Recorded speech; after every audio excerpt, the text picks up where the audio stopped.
This is Simon Fischerbecker, Acadoria, Moldova, and I have a question for you. The question that is hidden in plain sight. Doctor Who? Doctor Who? Doctor Who?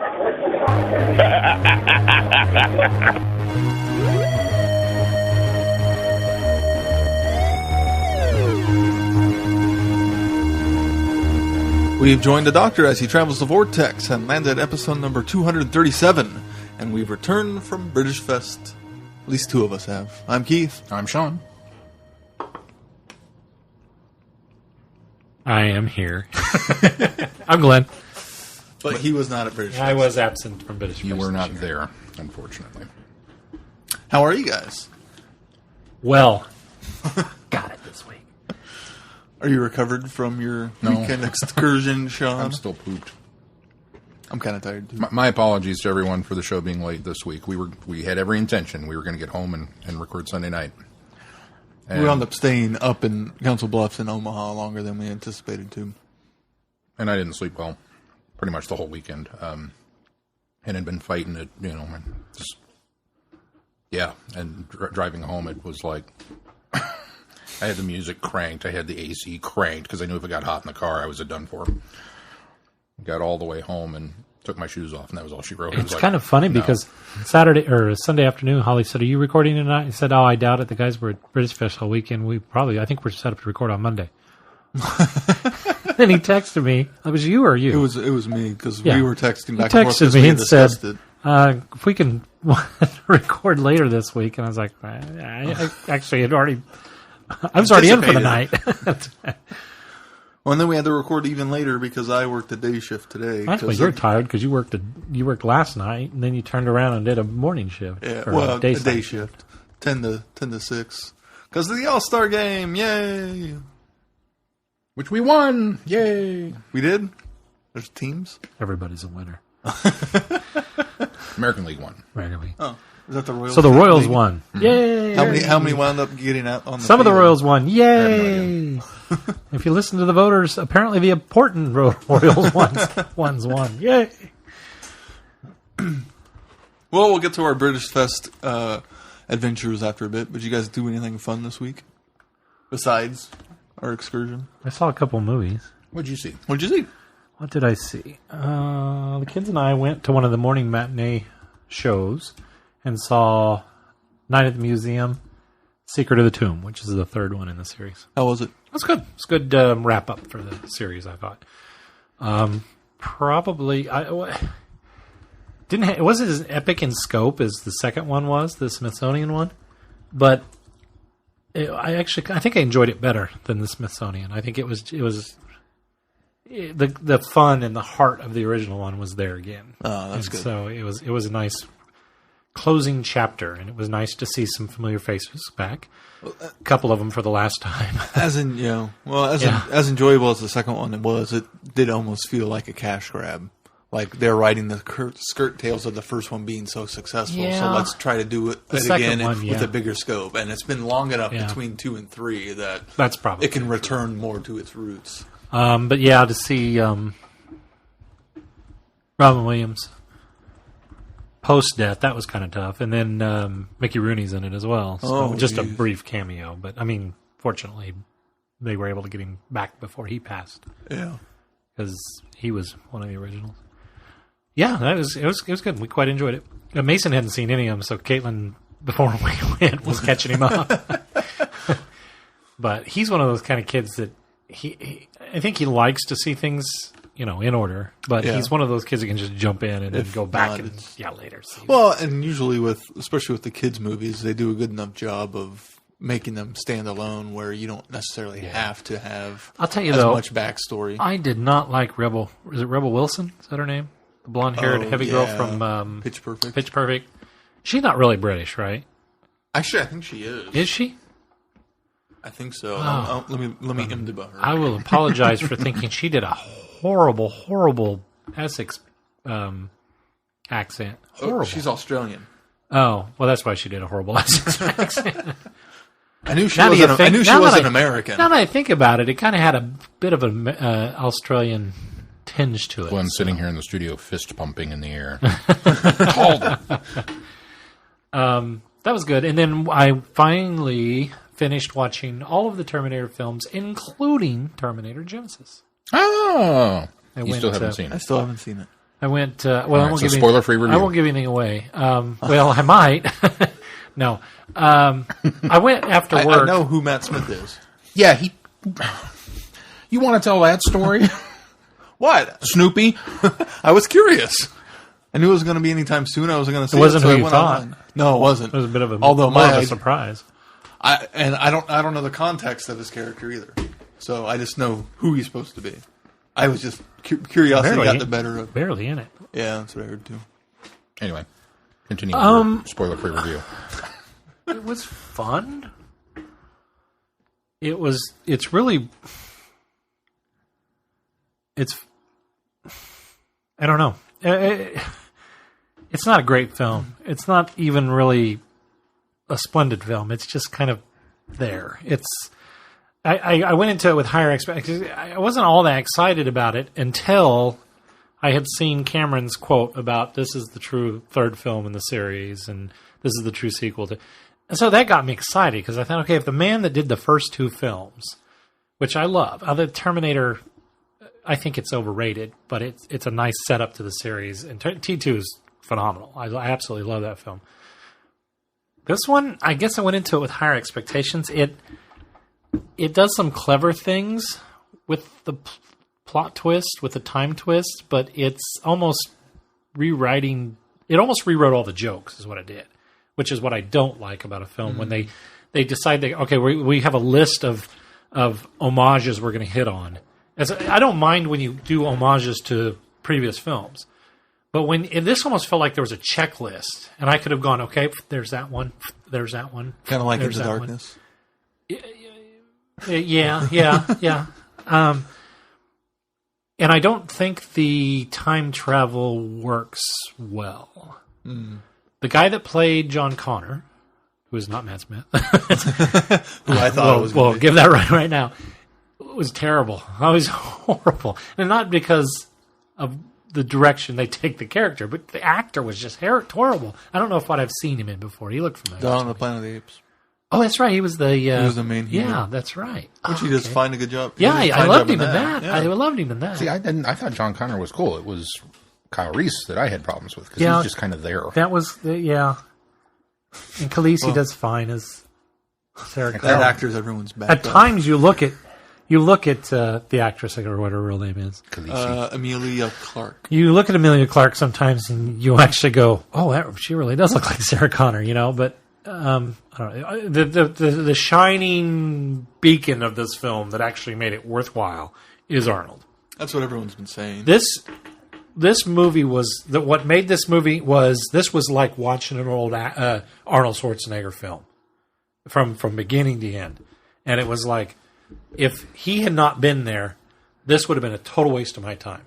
But him being in there and the presence that he had was just phenomenal. It was I've seen a few things since he's been back into acting, mostly Expendables, but this really felt like, oh, Arnold's back. This felt better than any of his later films that he did, later roles that he did. And it's because this one's so familiar to him. But he shined. He was wonderful. So yeah, I give it a meandering. Yeah, it was worth it. It was worth seeing. Is it even better than? I mean, I'm not a huge fan of Rise of the Machines, but I think I identify that Rise of the Machines was a pretty good movie. I mean, it gets a lot of flack. I think Terminator Salvation, which I think Genesis is slightly better than Salvation, but I think Terminator Salvation is a good film. The ending's a little okay, but I think overall it's a pretty decent film. What I like about Salvation is there's no time travel to worry about. It's all set right in one era. But this one, I wanted more bang for the buck, and it wasn't there. I wonder if that's maybe because of the director's comments that Paramount specifically ordered this to be the first of a trilogy. and that he admitted, he said there's pretty huge plot holes. Oh yeah, there was. That was another problem with it. Yeah. But he says, rest assured, we have the answers. They were all worked out ahead of time. But Paramount made us hold a bunch of stuff back so that we could work it into the next film. I think if somebody, and I wonder maybe if that was part somebody of it. pointed that might out, serve to its detriment because if it doesn't do as well as Paramount hopes, then they might It's doing not get extremely well overseas. It's just not doing well here. I don't think that this gives anything away. If somebody pointed out the plot holes, I would go, oh yeah, okay, that makes it. Yeah, you're right. There's a plot hole there. The glaring one, and it's not even a plot hole. It was more of a left unanswered. Was who sent him back? Yeah. That's one of them that he specifically mentioned. And then after that film was done and they did not answer that question, that was my thought was, oh, great, they've got more films planned out. Which, it's like they tried to reboot. Is it like, nobody can reboot anything like Star Trek again. Because Star Trek, when Abrams did Star Trek, he rebooted it in a way that it still can exist, can still coincide with the universe and still be a restart. Yeah. And it seems like everybody's trying to do that now. That's how everybody's trying to reboot everything with keeping, and it just doesn't work unless you do it right. And I don't think Terminator Genesis did it right. And I agree with you that I am much more pleased with the way they spell Genesis. Now that I know what the now that I've seen it, it's like, oh, okay. Now that I know the MacGuffin, it's not just some network executive being stupid. Perfectly fine with that name now. Got to spell it with a Z. What? Terminator Z. Yeah, because everything's got to be Z. Oh, you mean for like another one? Because this one was with a Y. Genesis.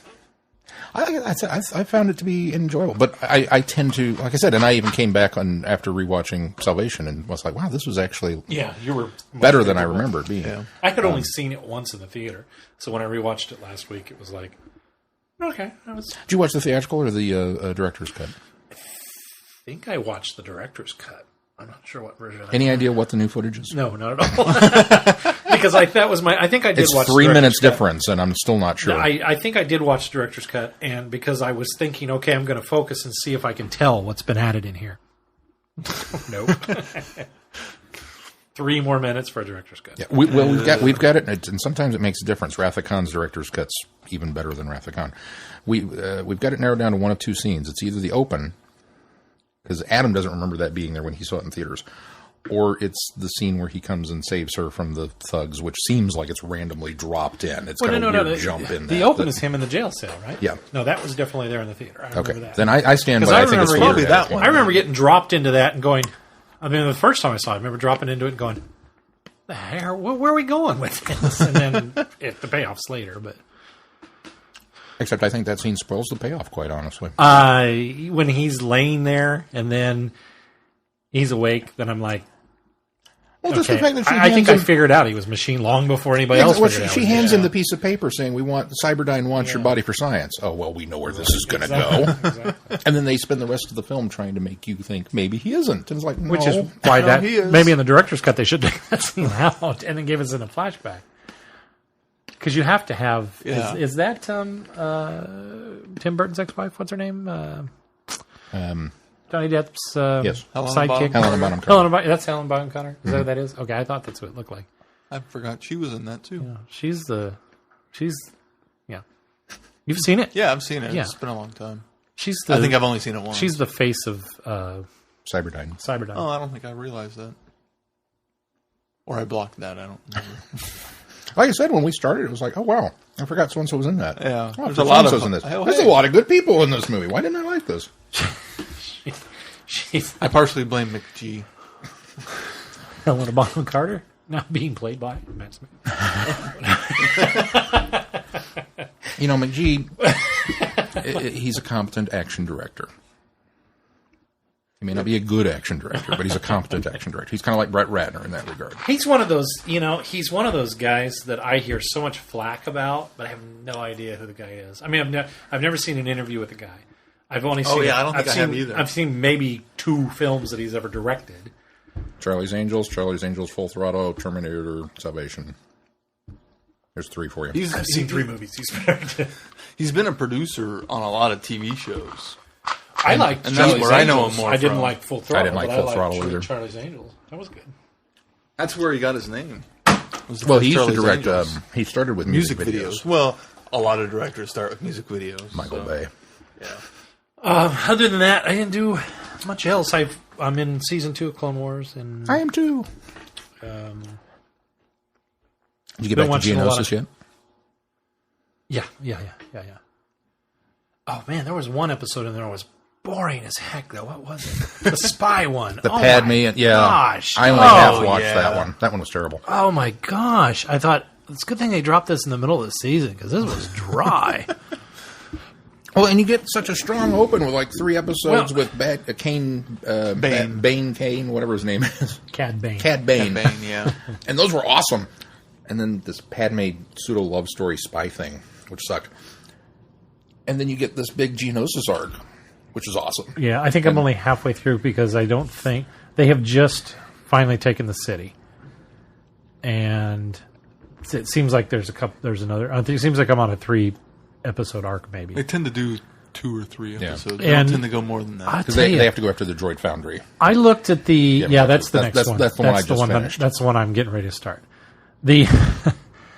And you asked if we were going to watch these in chronological order, if we were going to watch them in air order, and I thought, I'm going to watch them in air order. I mean, that's how everybody else experienced them. And then I keep watching the first season. I'm thinking, surely it can't be that bad. Man, it jumps everywhere. Yeah, it really does. And then it it's finally not until you get to Geonosis that you realize it's doing it. And then it settles into a pattern of we're not jumping around. And then it jumps around again. It does a stretch of arcs where it stays in one time place and plays for a while. Why on earth would they do that? But I mean, it works. It's fine. I'm not lost. I think but when you see clips from the movie, and then you see the setup to the movie mid-season 1, I was like, well, and then there's some stuff that or setup 2. There's some stuff like in season 2, I think, that they pay off things that happen in the movie. Like they come back and revisit things from that. So that's why sometimes you'll be seeing clips from the movie. Now, I say there were about a dozen times I started. Well, that was with Bane, I think, right? Cad Bane. Cad Bane. Mm-hmm. Was Zero?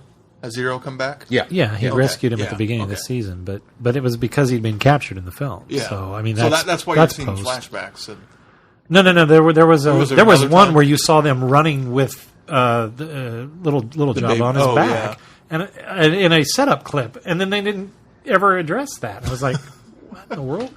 The clips in the voiceover at the beginning, I just take as well. They're winding me up. No. The clips in the setup at the beginning, even though it's stuff from. It's sometimes it's stuff from the episode you're about to watch. But it does lead into. They're very well done. If you're going to jump around in a timeline, that's the way to do it because it really. I feel like it catches me up in that minute that they do that. Yeah. And so, or it's not even minutes, like 30 seconds. They do that. So the jumping around and the way it's formatted, it gives it almost more of a pulp feel to me. A little bit, yeah. And like I say, it works. It's not a problem. But I didn't think I'd notice that I wasn't watching it chronologically. Very World War II newsreel too. Yeah, with Tom Kane. I think I read that the only full season that is chronologically is in order is the last season, the last episodes or last stories. There are long chunks where they're in order and it's fine. But this is. I had a bunch of false starts on this series because I really still think the very first episode is phenomenal. Still one of my favorite episodes with the rookies and Yoda. Oh yeah, love that. And then I think the movie's kind of weak. I think it's got good moments, but it's better if you break it up in 3 chunks. Yeah, it would work. But I've had a lot of false starts because the first episode is really good, and then I always seem to fall off like 5 or 6 episodes in and go, this really isn't very good. You have to get to a point in season 1, and it gets really good, and it just trucks right on to the end of the season. And I think some of it helps. There's been a solid start for season 2. It's usually, I think it's about that halfway point. Spy episode. Yeah, I think it's about the halfway point of season 1 is where it really.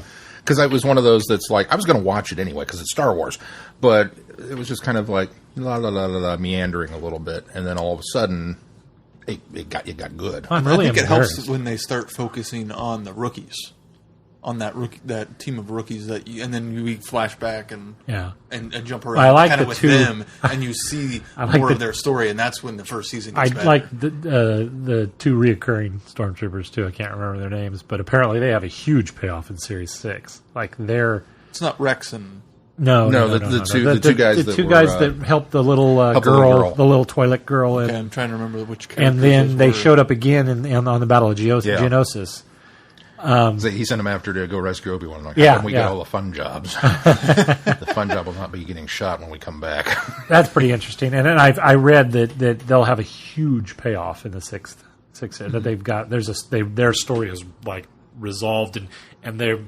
In fact, I read a little too much because I was like, well, these guys are going to be super awesome in Series 6. So.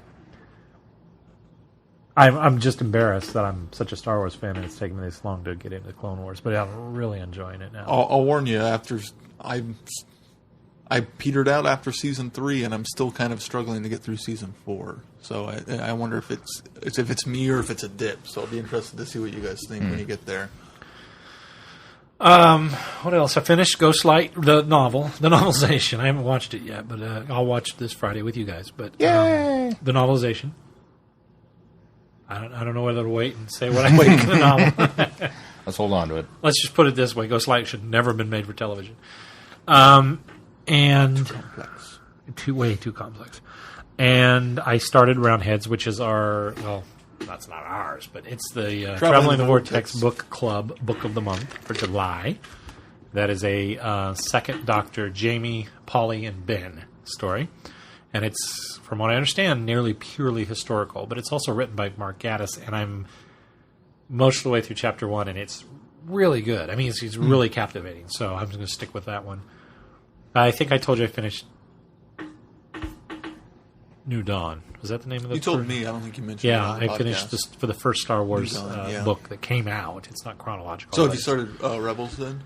I haven't. Mason and I were going to start it this weekend, and a bunch of stuff got in the way. So we're going to try. We're going to shoot for next weekend because Caitlin and Holly have some stuff they're going to do. So we're going to try and sit down and knock out some episodes of it. Of course, now he's chomping at the bit to start Clone Wars. I'm like, well, you better hurry up and catch up to me because I'm not waiting on you. I don't think I watched anything. I know I didn't watch any movies. I picked back up Ready Player One.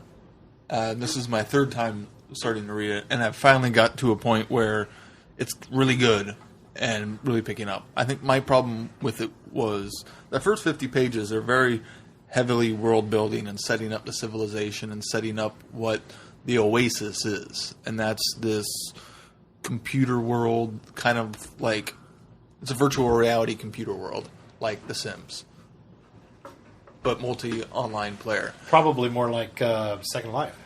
Yeah, it'd be more like Second Life. But there are these worlds where you can go quest and do a whole bunch of other stuff. So it's kind of like all of these MMOs mashed together into one. Okay. And it's just reiterating what this is over and over for 50 pages. And I'm like, I get it. So let's get going. Was it written at a time before those were really big? That book's only... I'm not sure when the book came out. Let me double check. 2011, I believe. Yeah, it's not... If I like to think that it's just because I'm kind of more quote unquote plugged in and aware of those sort of things, and like if my mom was reading it, she would probably need that sort of reiteration. I understood why he did it. So it's a book about geeks, but not written for geeks. Well, no, it is. Should be. That's the thing. No, it is. But he's trying to also make it accessible to non-geeks. Because there are all sorts of references, like he winds up playing Joust against this mythical creature. Joust? What the heck's that? No, I'm just kidding. And a lot of people would go, what the heck is Joust? My mom would know Joust. There's a nice quick synopsis of this is what the game is and how it works if you've never played it before. But there's a lot of stuff that I think Sarah would get and a lot of stuff she wouldn't, and I would consider her a geek. So it just depends on where your knowledge lies. And he does a good job of explaining most references. I think there's a lot that is just kind of like, if you don't understand it, he's just moving on. It's not important. It's a nice little nugget for you. But otherwise, you just go on. But I'm up to page 100 now, and Once I got to 75, pretty much. If you're picking it up and struggling with it, get this to page 75, and that's these page numbers again. Well, yeah, but now you know. 75. When you get to 75, it's a round number. It's a good round number, and you'll be all right. And that's probably not even the exact number because it's just about. Oh, okay. Now we're getting going, and you'll kind of see where the story's picking up and how what's going to happen and why it starts picking up. I'm not going to go into it too much, but. And then I've been balancing that with playing some Lego Hobbit. I'm through the first movie story-wise. Picked up Marvel Lego Marvel Superheroes again the other day and played a little bit to try to get some of the hub stuff done. Yeah, there's a lot in there. I'd been kind of itching the game, and I was like, well, I don't know. I have a stack, and I'm like, oh, I don't know what I want to play. I want something. It's been a while since I've gamed, so I wanted something pretty easy. So I went to the bounce library. in and out of too. Yeah, so I went to the library and picked it up. So I don't feel bad not buying it because it's not finished. Oh, I'm thinking of Lord of the Rings. Yeah, I'm not. I've already done Lord of the Rings. I didn't Rings. even finish that one. I fell so far behind. Well, and there's some of that stuff too, and they added for Hobbit. They added some of the Lego Movie stuff into it, where you build like kits to do stuff, and which wasn't in the previous games. Right. It's been rather enjoyable so far. I'm actually pretty back to Clone Wars briefly. I'm really excited. I want to go back and pick back up Lego Clone Wars now because I keep seeing a lot of things going. I remember this in the game. That'll make sense now. Yeah.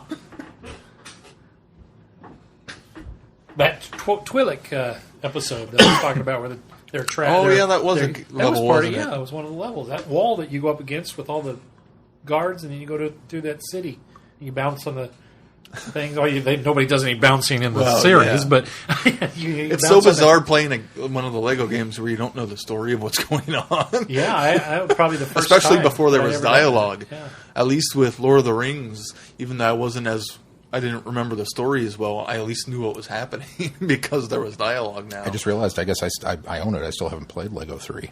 Well, I've never played. Oh, yeah, there you go. Finish Clone Wars and then play. Well, at least I think it was. It's only first or second season. Yeah, it came out really early. Yeah, yeah. It was one of those tram things on Grievous's ship. The ones that they. Oh, that I had a heck of a time getting past. That's where they came from. Yeah, it wasn't just a devious game designer. Yeah, making me shoo C-3PO across there. Oh my gosh. 100 tries getting that stupid droid across.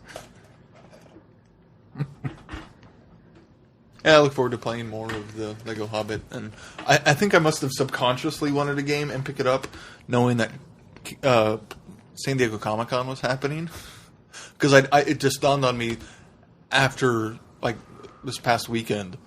Okay, last year I was playing Lego Lord of the Rings, and while doing free play, the mindless stuff, listening to the Nerd HQ panels while doing that, and I must have subconsciously linked it to it. I was like, I need a Lego game. San Diego Comic-Con's coming up, and yet I have not gotten to any of the panels. So it's bizarre when you're at your own convention when San Diego's going on because you don't get to pay attention to what's going on. Yeah, a lot of catching up when we got home.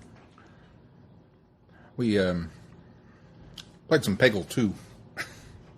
It's been my recent obsession with the gaming because I love Pickle.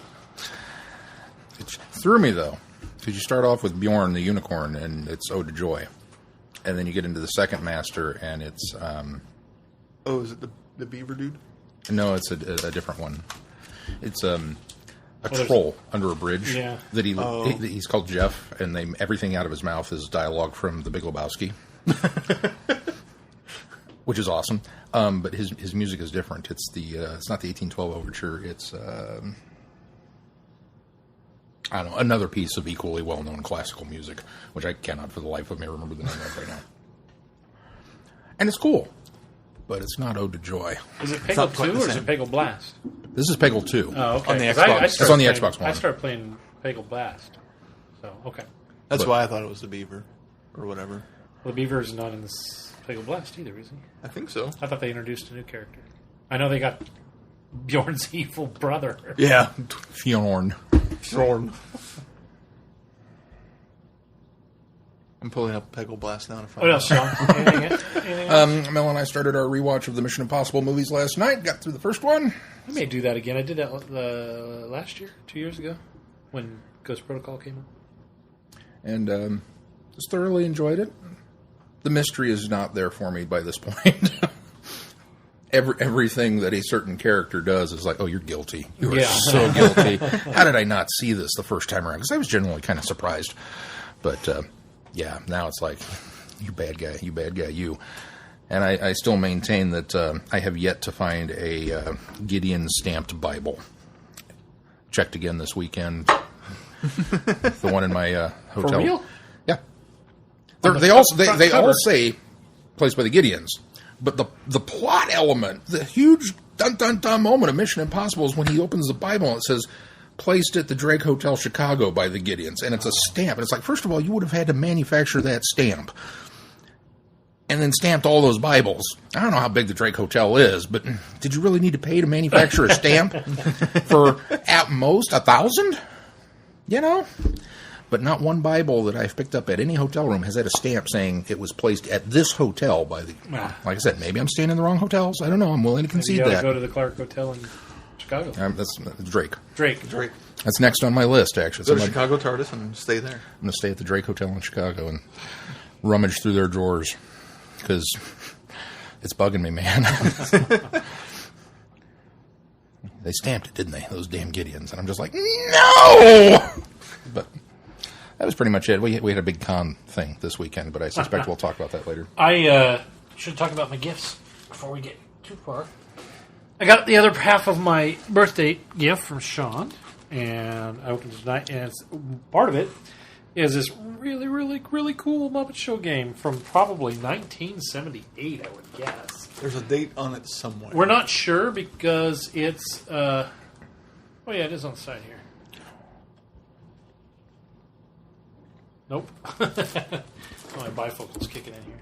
Oh, is that what that was? 77. 77. Look at me. I was only a year off. Original, The Muppet Show game. Directed by Kermit the Frog. Produced by Parker Brothers, starring Jim Henson's Muppets. And it's super awesome, and it's in cellophane. And we don't know if it's original or not, so I don't know if I can open it. We don't know if the cellophane is original. The game is original. The game is definitely original. I can open it right now. We can settle that. The other thing that I got... I'm just going to do it. I'll toil with it for a while. The other thing I got, though, I think I've decided I'm not going to open because it's going to look cool on a wall on the packaging, is the Doctor Who USA Tour buttons that they gave out in 1986 when the Doctor toured America with, I presume that was Sylvester McCoy then. His Doctor touring? I think so. I didn't get to see him, but I got to see, this is, I've mentioned before, the big gigantic touring tractor trailer full of props that rolled through, and this was a button that I'd completely forgotten about it until I saw it. It was one of the vendors' tables at British Fest had that button, and I went, oh, I had one of those. I'll take pictures and try to remember to do it this week. The other thing I got was, I don't know if anybody's familiar, the Five-ish Fangirls had a little giveaway for their 1-year anniversary show, which I did also partake in. So I felt a little guilty winning because I was actually on the show they announced. It was rigged. No, it wasn't rigged to me. It wasn't rigged. I heard them draw my name. So. In fact, they had Chauncey draw it, and he was in, so he's impartial. Okay. So Chauncey drew it. And I got it in the mail today. Not today. I got it on Tuesday, I believe. No, Thursday. Yeah, got it Thursday. And they had first, when they were talking about on the show about me winning, and they said at first that they were going to have me open it with my kids. Or actually, they said the stuff in here I could share with my kids.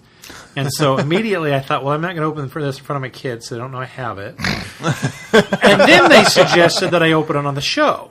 And that worked until about Thursday night when I thought, well, I'm not going to see the guys until next week. I can't wait that long. So the third thing they did was last week's show, not this week's show, last week's show was their tribute to Back to the Future, because as you know, last weekend was the 30th anniversary of Back to the Future. And I half expected, as somebody had suggested, one of the gals had suggested putting don't open until 1985, which I could have justified because 1985 was so long ago that if I hadn't opened it in 1985, I still couldn't open it now. So. true. It's retroactive. Anyway, but I did open the gift, and I did look through it, but I wanted to share the goodies that I got from the ladies. So first up is I believe it's a sticker that has an anime version of Captain America, and at the bottom it says language. So that's funny. And then I also got, and Caitlin is jazzed to do these because she loves Mad Libs, and I love Mad Libs as well. Doctor Who Mad Libs. And I already told Caitlin that we're going to have to write on another piece of paper our answers so that we can use it over and over again, and we don't have to mark in the book, mark it up. So can I just take it to work and photocopy it? It's a good idea, Sean. I wish I'd have thought of that. Because nobody at work minds when you photocopy. Yeah, we'll have to include that in our next Fun and Games. Oh, there you go. Ooh. We could do Doctor Who Mad Libs. We could do them live. Oh yeah. Oh, that interactive. Ooh. Yeah. Got a couple of... We should save that for a panel. We should do that at Time Eddie. We should do Doctor Who Mad Libs. Yeah, why not? Just why not? We'll get an overhead projector. A couple of Doctor Who comics. That particular story arc that we liked with the 10th Doctor and the Angels set in World War II. And it's got the cool black and white... you got the variant. Yep, black and white Angel variant cover. And then... the 12th Doctor variant cover with the pose that I absolutely love. And that's issue 1, right? Huh? That's issue 1, right? That is issue 1. Yeah, that's the first one. It says, no frills, no scarf, no messing, just 100% Rebel Time Lord. So that's kind of cool. That's really cool, actually. And then she did throw in another comic called Netmeg. And she put a note on here. It says, this comic is written by a good friend of mine. I hope you like it. Rachel. And if you look through it, I haven't read it yet, so I don't know, but it was an Indie PopCon exclusive, and it looks like a story about maybe two girls at boarding school? Nah, maybe not boarding school, but like Catholic school or something. But I don't know what the premise is, but they're in uniforms. But the artwork is great. It's really cool. And then it's almost got kind of a watercolor feel to it. It does have a watercolor feel to it. And I like the lettering too. It's different. It's not your typical comic book. I always also kind of appreciate when sometimes the comics are not glossy finishes, when they're matte. It is. finish. It's kind of a matte finish. I didn't notice that either, but you're right. It sure does.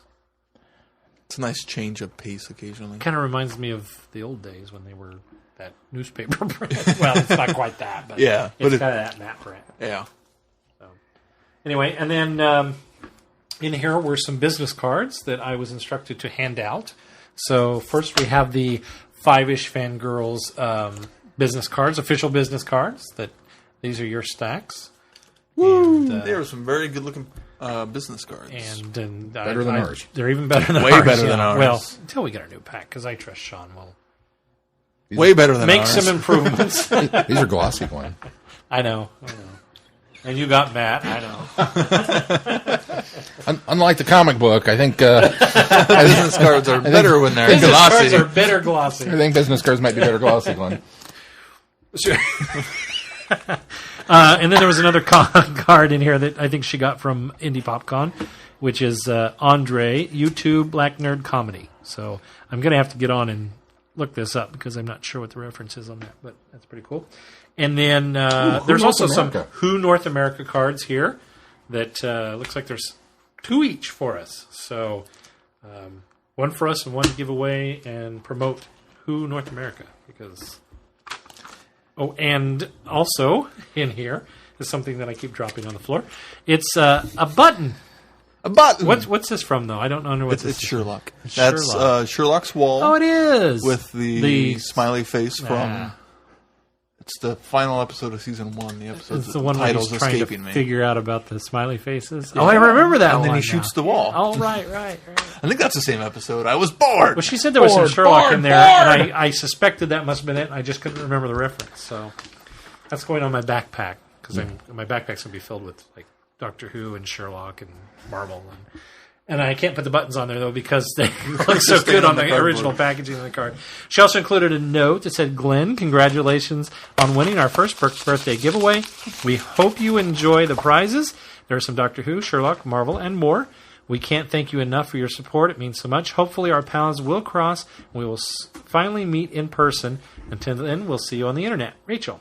P.S. I've also included some business cards for the guys from Who North America and our own for you guys. So there you go. And thank you so much. And again, if you're not listening to the Five-ish Fangirls podcast, you need to be. They talk about a lot of pop culture and geek topics and fandoms, and they're all very knowledgeable in all of those fandoms. So make sure you check them out. They are on iTunes now, which is huge because that opens them up to so much more exposure. Yeah, it makes them a lot easier to download and listen to. For us iTunes users, we're definitely going to have to step up our game. The Traveling the Vortex Prize Vault is nowhere near as cool. Nowhere near as cool as this one. I think these are actually bordering on prizes of Epic Game Show proportions. Yeah, I think you're right. Absolutely. Put them back in their bag. Thank you again, ladies. And thanks for the business card. All right, should we move on to news? Ironically, I think the first convention we'll get to hand these out at is the one that Rachel's going to try and come to. I was thinking the other day, I said, we've never met any of the girls. And then I went, oh, wait. Yes, you have. We met Chrissy. I have pictures of you getting beaten up by Chrissy. Yeah, don't make Fifth Doctor references, disparaging Fifth Doctor references. All he said was, I don't see how 5e could be anybody's doctor. Apparently, it's a hot topic button. It's, never assume that anybody can never be anybody's doctor. Yeah, Chrissy, she's probably always thought of me as the Fifth Doctor hating guy that got her lost in L.A., so... She also remembers me getting spit at in the restaurant, so... Well, that part Lots was of reasons to remember you. And technically, you didn't get us lost. Siri got us lost. Well, that's true. Credit where credit is due. I was trusting Siri. That's what happens when you trust Siri. Did you guys see... I'm sorry, we got off topic here, but somebody had posted that they asked Siri if they could... It said, yes, Siri, can I call you Jarvis? And I don't remember what it was. Shelley on Facebook said, what was the response that it got? It said, I'm not going to put together an iron suit for you, or something to that effect. Like, oh, that's cool. And so I asked Siri, can I call you Jarvis? And she came back and she said, Mr. Stark, is that you? Nice. That's awesome. It reminds me a little bit of the thing that's circulating now, where after all the leaks from Comic-Con, and after I think it was Suicide Squad leaked, and Warner issued this huge statement about how this was meant to be a nice thing for the people that paid for Comic-Con, and yes, we were going to release it eventually, but we wanted you to be able to enjoy it in its full high-def glory, and blah, blah, blah, not some crappy, I stole this out of there with my iPhone camera from the back of the room kind of thing. And I mean, like a 3-page document that they released on, we're finally releasing the trailer and blah, blah, blah. Because you leaked it, et cetera, et cetera. So, yeah, but it was your fault. It was the fans that were bad about it. And they said, so that's the DC response to this. Marvel's response is, damn it, Hydra. And I just have to, that really kind of sums up these two companies right now. Yeah. Just... Yep. It's just, yeah. It's nice that Marvel's having fun with stuff. Speaking of San Diego Comic-Con, yeah, our first bit of news is we got our first trailer, and we now know when Easter Saturday will be. September 19th, right? Right. I just pulled that out of my memory. You got it. Good. Threw a dart at the calendar and said, Just is about that right? as far from Easter as you can possibly get. But And that director or producer, whoever we talked about several weeks ago, was correct. September. Yep. What did you guys I think? figured it was right when she said it. So, What did you guys think of the trailer? I'm jazzed. it's good. It looks good. Yeah, It looks like more tonally what we had in season 8, which is good. yes. Wait. No, I think tonally it's more like season 7. 7B. maybe not even 7B. More, I don't know. If I were to nail it down, it feels more playful. Yeah, there you go. It feels more like a Matt Smith era trailer. I like that we got lots of shots of monsters that I didn't even know. I was like, wow, we're getting a lot of new villains. And then there's a Zygon to make everybody happy. And, hey, and the Daleks are coming back. It's like, we knew that. Well, and did you notice the one shot of that city is that exact shot of the city from the Daleks? So it appears we might be going back to Skaro. This one? That's the one. That's a shot from when they're looking out over the city when he's talking about having to go in and find Mercury for the Mercury link. It's they take that shot and that's the style of the city and everything. So I have a feeling we're going to Skaro. I have a feeling. Anybody heard any of the... which might make the Dalek episode good this year. Have anybody heard the rampant speculation of who Maisie Williams is? You know, don't get me wrong. There's a lot of rampant speculation. There's like a list of 5 different people they think she could be. Well, the leading one appears to be one, Susan. Yeah, there's one in the lead. That's Susan. Everybody seems to think it's Susan because, that they've kind of all... We're pairing it with the 60s comments and then... But Maisie is in episode 3 and 4. Correct? Okay, you're looking for validation. I don't know. I'm not sure. I thought I read that she was guest starring in episode 3 and 4. That seems right. If I remember... 3 and 4, because I think it's a two-parter. because it's a two-parter. Yeah, if I remember the breakdown, Moffat did not write 3 and 4. That doesn't mean it can't be Susan. I'm going to guarantee it. I'm going to say there's no way Stephen Moffat would bring back Susan and not write the episode himself. Quite honestly, I think he's too much of a fanboy to allow somebody else to do honestly, when it was written by Toby Whithouse as 3 and 4. When I first saw that Maisie was going, this is what I had speculated a few weeks ago. That I said, I think I know who Maisie is going to play. I kind of suspected that was going to be the case until I saw the trailer, and then I thought, there's something not right about that now. And then that's when everybody's going, it must be playing Susan. She must be playing Susan. And I thought, okay, maybe I'm still on board with that, yeah. And it wasn't until Neil Perryman posted on Facebook, who's the author of The Wife in Space. Yeah. He posted on his Facebook because, because the first thing that Susan would ever say is, what took you so long? What took you so long, old man? Because she called him old man all the time. Yeah. And I thought, yeah, you're right. She didn't call him old man ever. Yeah. So why would that's totally out of character for Susan. So unless she's regenerated, and obviously in a regeneration you take on different personalities, but I just, he drove that home, and I thought, that's really out of character for Susan. I don't think that's... Well, and it's actually episode 5 and 6 for those who might be... Cringing, yeah. Going into fits now, going, no, you're wrong, Sean. I wonder if they haven't announced the names of 3 and 4 yet. Oh, I wonder if they bumped it then, because I thought for sure we had 1, 2, 3, 4, but maybe not. Who are they written by? Jamie Matheson. Is writing 3 and 4? Catherine Tregenna. Two different writers for the 2 stories. Oh, so it must be a standalone then for 3 and a standalone for 4. Then we got our standard standalone 4 and 5. That's 4 and 5. That's 5 and 6. Or 5 and 6. Jamie Matheson Toby Whithouse wrote 3 and 4, and then Jamie Matheson wrote 5, The Girl Who Died, and Catherine Tregenna wrote 6, The Woman Who Lived. Oh.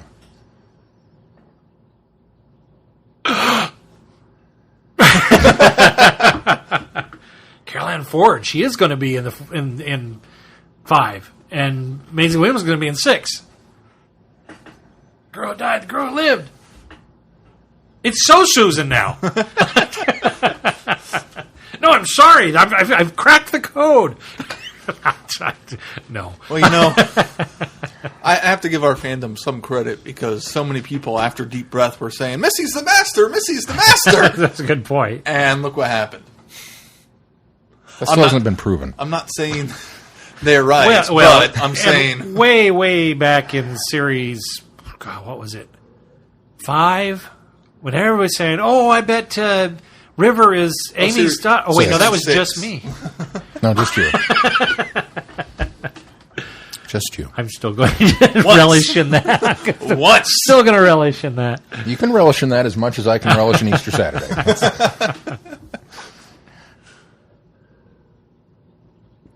I would never try and take that away from you. I see Capaldi do some of these kind of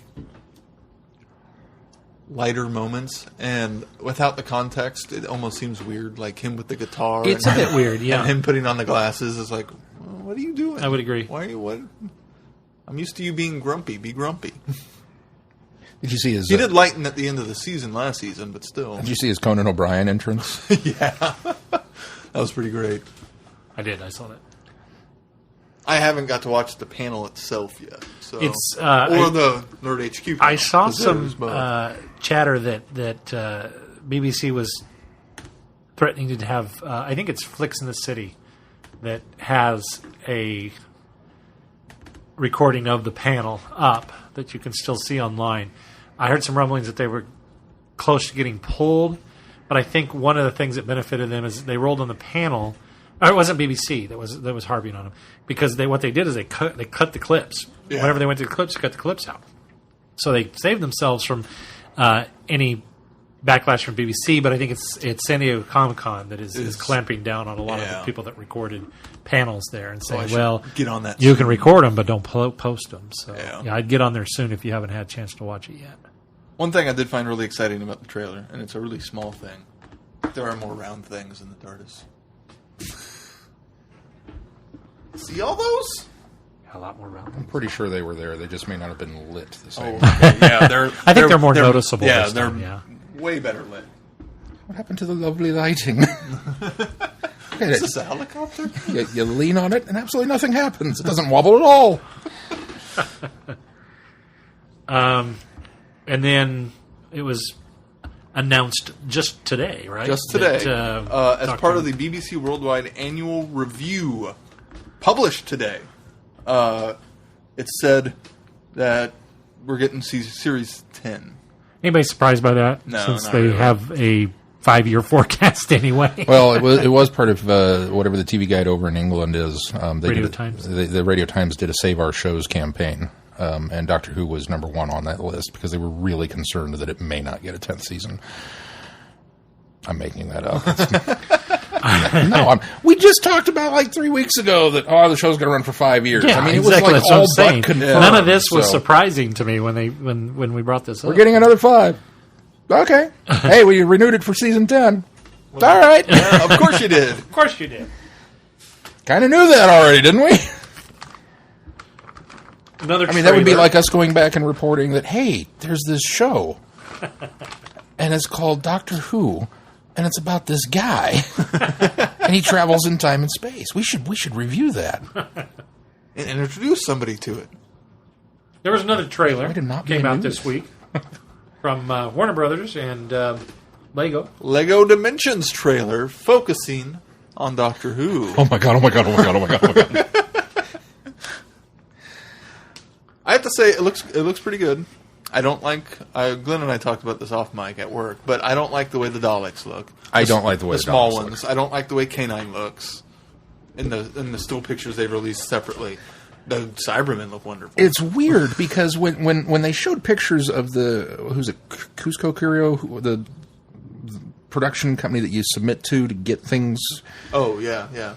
And they showed pictures of the Daleks, and I went, well, that's the best you could do with what's available. Mm-hmm. Yeah, but And then that's exactly what they made him look like. And I kind of thought, no, you guys are supposed to make there make special pieces that we can then make a real Dalek out Well, of. that's what I like about the design of the Daleks is if I had a kit of Legos, I could build a Dalek based on the design. I think to me, that's more of a pure design idea for the Daleks from a Lego standpoint. And so I kind of like that. The same reason I like the K9 design. I think that it really looks like K9 and the Daleks were put together with Lego pieces. the problem is they've gotten away from that style on a lot of their stuff recently. No, if So you it doesn't look, quite match. no, Yeah. if you look, No, I mean, if A lot of it's that way. No. If you go back and, especially in the game formats too, because if you go back and play Harry Potter and the Cave Troll, the Cave Troll is basically an animated character. It looks Yeah, but nothing like what it's you can giant do. size. yeah, it's a character. You know, yeah. and with any of, and I found that specifically in the Harry Potter game, with any of the bigger characters, they didn't look Well, and anything then they like did- what a Lego character would look like.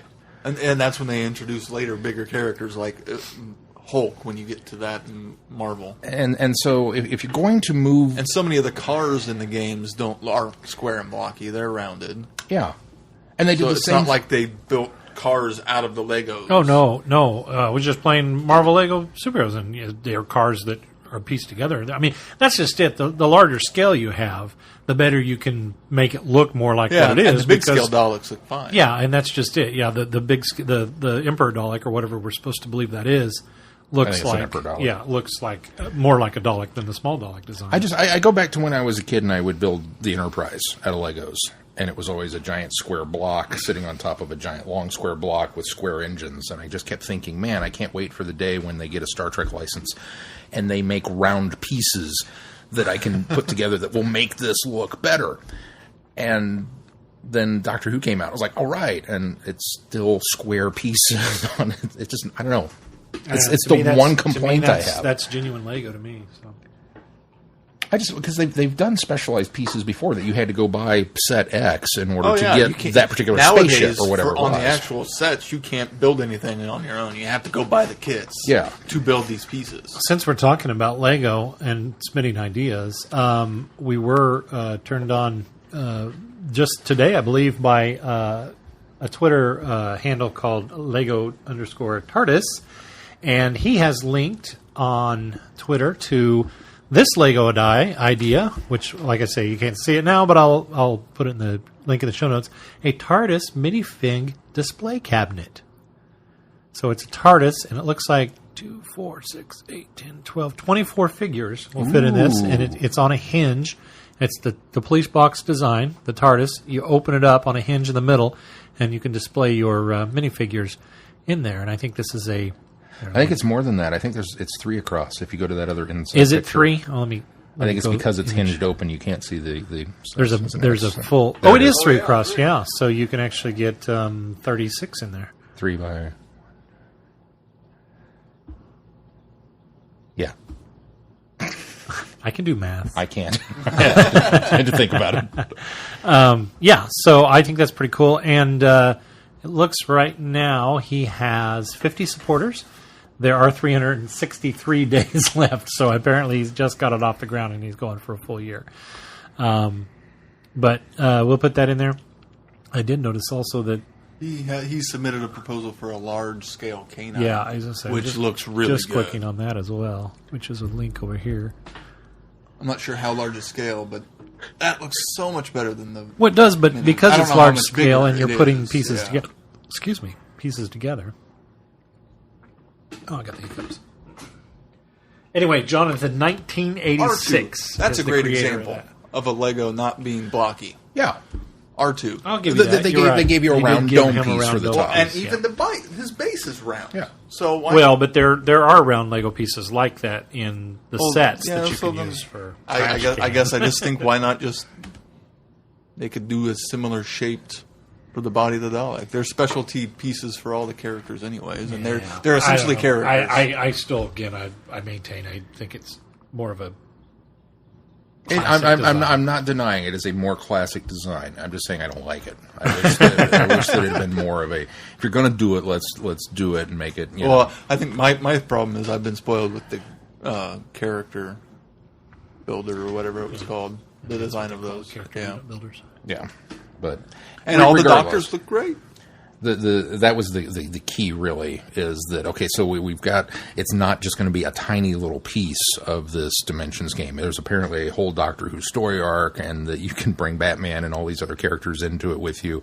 And as much as I don't... skins or playable characters. Yeah, as much as I don't like the Lego characters talking, they've got Capaldi! I presume it'll be like any of the other figure-based games that you put on a base. That there will be a story for each of the main sets. Right. And so, luckily, we got Doctor Who introduced first. But it looked every one of the adventures will have their own. There was another one that was and then be able to play together before this one, but I don't remember. Well, did you see that great shot in the Doctor Who trailer? Oh yeah, you got the Doctor and Doc Brown standing back to back from Back to the Future. Him and Homer jumping through Portal. Mm-hmm. So I mean, Portal's even included. I thought that was kind of cool. But what they were announcing the wave with Doctor Who. Oh, were they? I didn't see that. What sold it for me was when they changed and went through all of the doctors on the thing. And it was like, okay, yeah, like I wasn't excited before. Shut up and take my money. It's very exciting. Also very exciting, our good friends over at Titan Comics have recently announced that there's going to be a brand new miniseries of comics featuring the 8th Doctor, Paul McGann. It's going to hit stores October 28th, and written by George Mann, who, if you don't recognize the name, wrote Engines of War. Oh, I still haven't read that. I don't know how long of a stretch of a miniseries it is, but it's... I think I read somewhere it was another 4 or 5 issue arc, but I could be wrong. It's very exciting. The covers look fantastic. The covers look really good. I like how they do that. The one cover in that traditional artwork that they've been doing for all of them. The Alice X Zhang cover. Yeah. Those are really neat. And the more they really, I wish I had gone back and gotten the first issues of all of them now, just to have all of them framed side by side. I think that would be really cool. I'm also kind of excited by the non almost promotional cover of him more in his classic attire. I didn't expect to see the classic attire. Expected the Night of the Doctor outfit, and that kind of excited me. But it's kind of a mix between the two, actually. It is. It's almost a meld.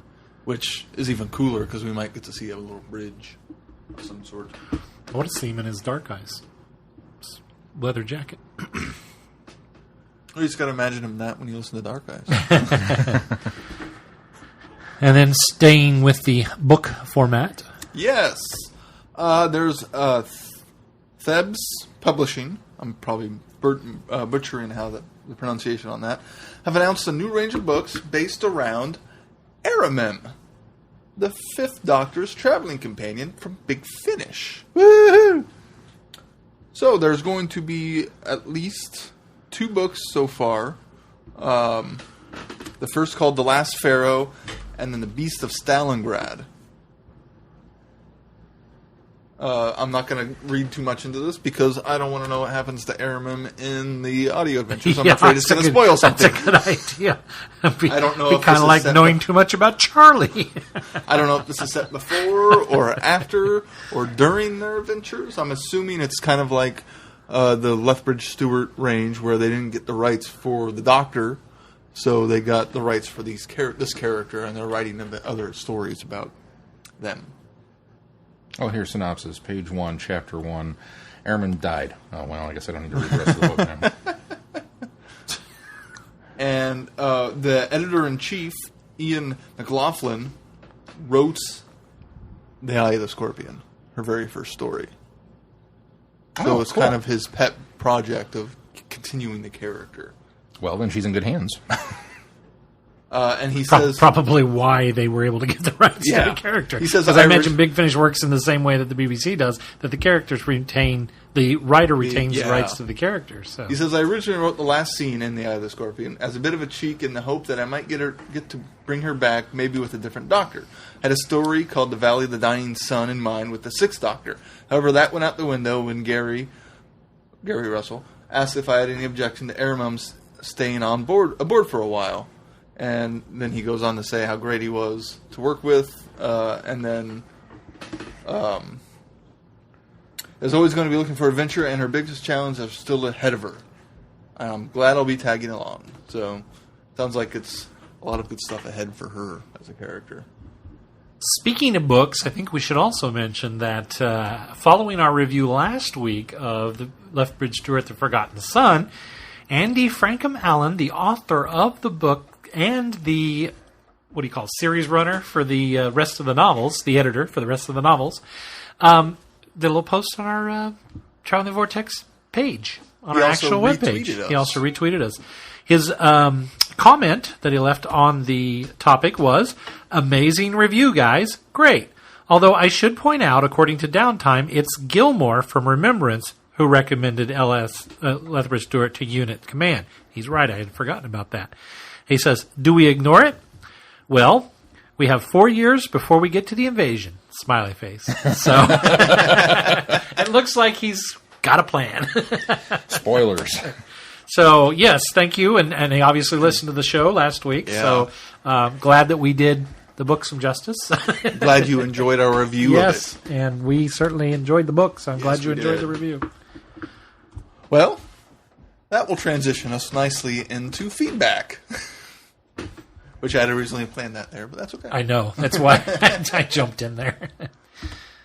First up in feedback, since we were just talking about Lethbridge Stewart, we're going to do Chrissy's feedback first.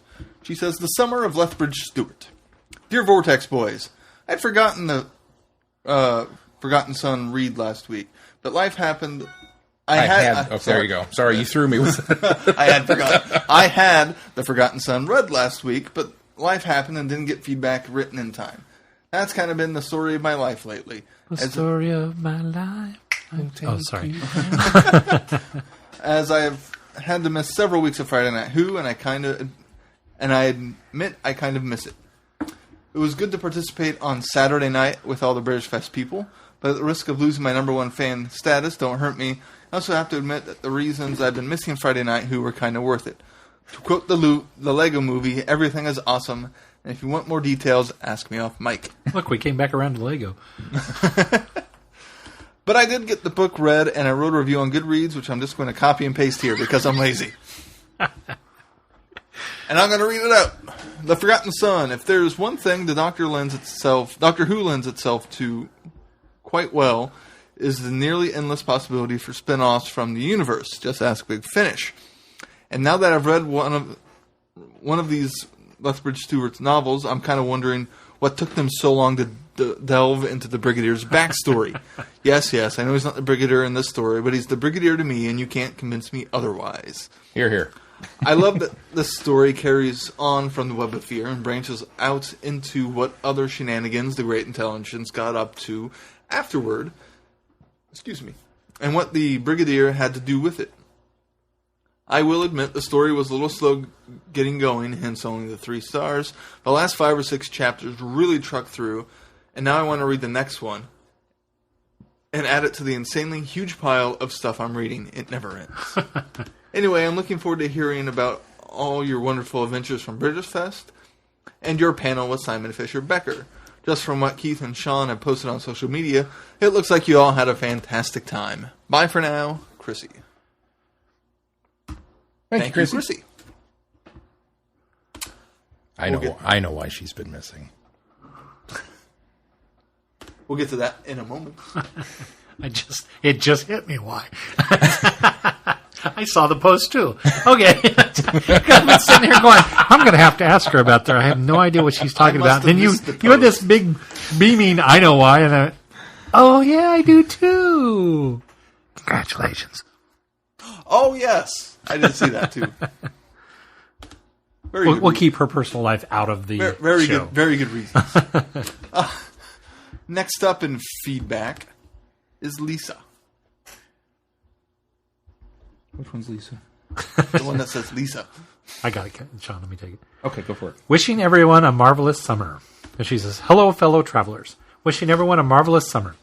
Very exciting news from Big Finish regarding new adventures for the classic Doctors with new series creatures. Let's hope this leads to the return of more classic creatures like the Eternals, the Draconians, or the Mara in New Who. Here. I agree with you 100%. I would love to see Tegan in 12. Aussie versus Scott. It would be perfectly normal for Tegan to age, and we could have Peter Davison doing voice work. I see 12 having dreams. He is the 5th Doctor. Time is marching on, and opportunities to have past companions or even doctors in the series are limited. It would be great fun to revisit Turlough and see how that turned out. Been enjoying the coverage of the actors that have played the Doctor in other work. I remember way back when that was a suggestion, and I must say it's been very fun to listen to. Get online and look for work featuring actors that play the Doctor. Hope everyone has had a safe and spectacular 4th of July. And good luck to the guys at British Fest. Live larger, dream bigger. Lisa. Thank you, Lisa. Thank you, Lisa. Good to hear from you again. Yes, definitely. And our last bit of feedback comes from Ben. Ben writes, no subject. Hey guys, there's not much going on here, but I did hear some legacy news. When 3.0 goes live, did I read this already? I'm having a senior moment here because it feels very deja vu to me. Go ahead. Okay. When 3.0 goes live sometime in the near future, the max level will be jumping to 60. Gotta admit, this deflates my sales a bit. Everyone's at 50 now, so that's only 10 more to get maxed out again. But that's 10 more to get everyone maxed out again. Fortunately, the fragments have jumped to 250 now for the max allowed. Like that helps me at all. I've got 4. Stupid fragment caps. You remember cursing them when they were so low? Yes. Well, I'm throwing things away. It's no fair. I think I'm going to have to put time into getting them all to 250 on both my iPhone and iPad in anticipation of the new max level. I've also heard there's a new fragment coming. Ooh. Moving on. Here's what I watched this past week. My 9-year-old insisted on buying Mike Myers' Cat in the Hat. Fortunately, it was $4. That's all I have to say about that. We also bought Howard the Duck that night, my pick.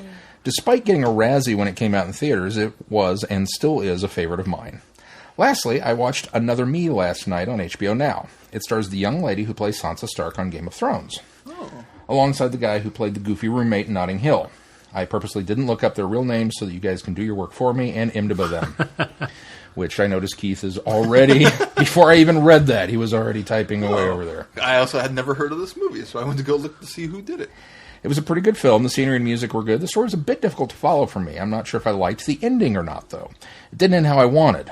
But as with life, not everything goes the way we want, so maybe the ending was perfect in that sense.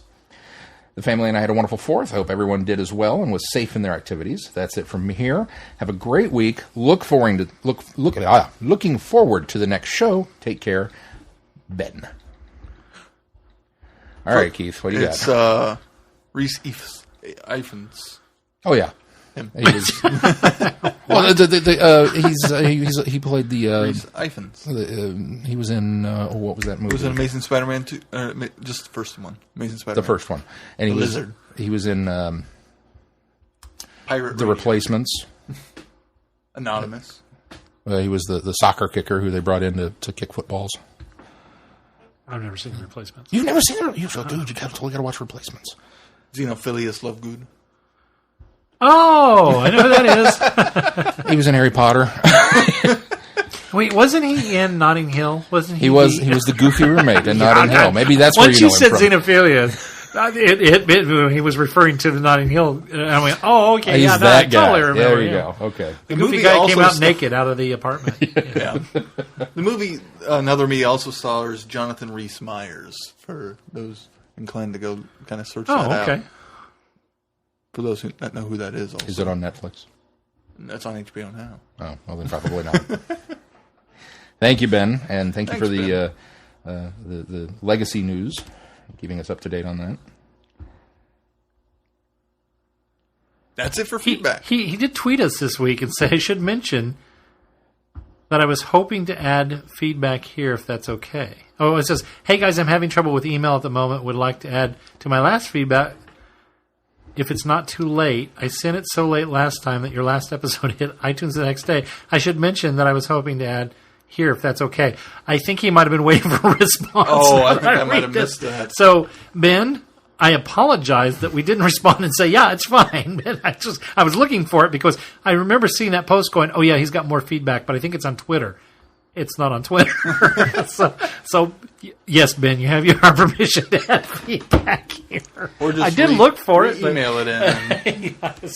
Well, he was having problems. He said, I was having Well, trouble. hopefully with he's got his email sorted out. And yeah, maybe so. So anyway, yeah, it is always okay to send it here. As I can attest, I did see. I just didn't respond and say yes. I didn't know I was supposed to. Sorry. Never mind. All right, should we move on to news? Not that there's we already did news. Where am I at? It's not that there's too Going much. backwards. I am going backwards. It's not that there's too much violence on television. It's too much violence. Oh. Oh, Well, never mind.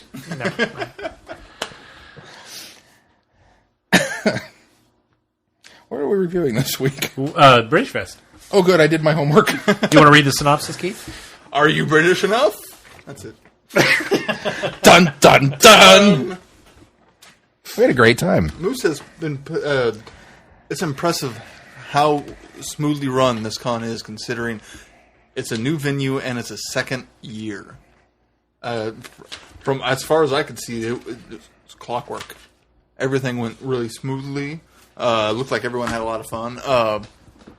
Simon was telling us that on Friday, he was told that there were more people on Friday than... I just saw your meme. I'm sorry. I missed it. Oh, we haven't got to that part of the story yet. We'll wait. Sorry. Spoilers. Just saw the meme. Okay. Sorry. Go on. There were more people on the first Friday than there were all last year. So Friday alone topped 700, which was the total amount of first year British Fest. Total numbers for this year, 1340. Wow. So it nearly tripled, or nearly doubled. Nearly doubled. Yeah. He's not good at math. I'm not good at math. I think we talked a little bit about this last year when we went, that, to have a con for your first year, you're expecting 300, 350 people, and you get 700 some odd show up. And then to come back the second year and nearly double that again to almost 1,400, you're doing something right. I mean, that's just a thing. And I think it's a testament to Moose and his staff and everybody that has been involved with this, and all of the guests that we talked to, raving reviews as well. It sounded like just everybody had a great time. So, when we first got up there, we probably got to the convention at 11 and checking in and whatnot, and they're like, "Hey, we need a moderator for Simon's panel. You guys available?" I said, just yes, but heck yeah. I said, yes, we'll do it. And Sean hadn't even checked into the convention yet. So, did I call you or text? I think I called you. I was like, all right, come on down. We're doing Simon's panel in an hour. It's a heck of a way to find out, huh? Not just we're doing Simon's panel in an hour, so get down here and let's get our something rolled somewhere. Our table set up, and the layout of the convention was wonderful. It was so spacious. They had this nice area for like nice several tables to sit and eat, and then the actors and the authors, and then you could go down a hallway, and then you had the dealer's room and props and sets, and then all the panel rooms on one side. It really well laid out.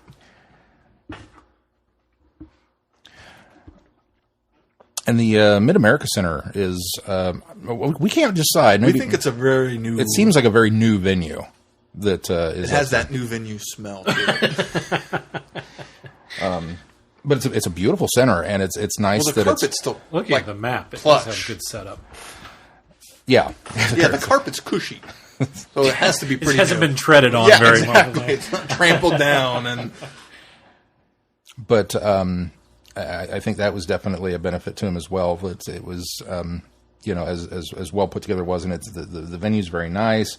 The move over, I know that there was initially some concern on my part, on his behalf, just from the thought of moving it across the river, where you're still going to get kind of the same feel from, being in kind of the center of Omaha and whatnot from last year. But I don't think it hurt it at all. No, not at all.